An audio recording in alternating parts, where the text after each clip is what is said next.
আপনাদের কাছ থেকেও জানতে চেষ্টা করেছি এই চেকগুলা কেন বিলম্ব হচ্ছে বা এগুলার প্রক্রিয়াটা কি। আমি যেটা দেখলাম এখানে খুব একটা যে বড় সমস্যা তা কিন্তু না।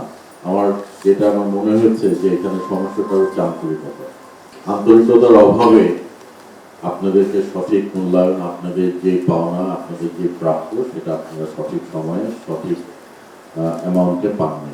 একজন বক্তা বলে গেছেন বিটিভির কথা। আমাদের বাংলাদেশ টেলিভিশনের এরকম একটা সমস্যা ছিল। গত রোজার ঈদের আগে আমাকে বলা হলো কয়েকজন এসে যে স্যার আমরা প্রায় 3-3.5 বছর ধরে আমাদের পাওনাটা পাচ্ছি না, সম্ভবত তাদের বেসিক স্যালারি তারা পাচ্ছে না। তারপর আমি খতিয়ে দেখলাম যে বিষয়টা কোথায়।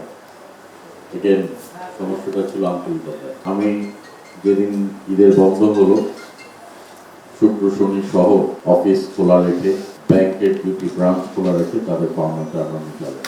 করার আমার সাহসটা হয়েছে এ কারণেই, আসল ফল থেকে তৈরি সম্পূর্ণ প্রিজারভেটিভ মুক্ত ফ্রুটিকা, পিওর মানে ফ্রুটিকা।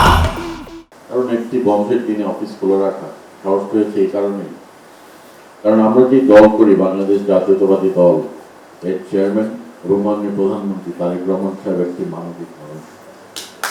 মানবিক সরকার এবং তার মানবিকতা আমরা তার কাছ থেকে অনেকাংশে এই সাহসটা পাই, কারণ উনি এটা আমাদেরকে এই উৎসাহটা দেন। বিটিভির যদি এই সমস্যা আমরা অনেকাংশে সমাধান করে থাকতে পারি, ইনশাআল্লাহ আমাদের এফডিসি সমস্যা আমরা সমাধান করতে পারি। এখানে যদিও আজকে 6-7 জন পাচ্ছেন, 7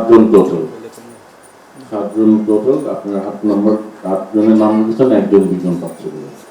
তো 7 জনের যেটা দেওয়া হচ্ছে প্রায় 1.5 কোটি টাকার উপরে, বাকি থাকে সম্ভবত 10-11 কোটি টাকা, 12.5 কোটি টাকা।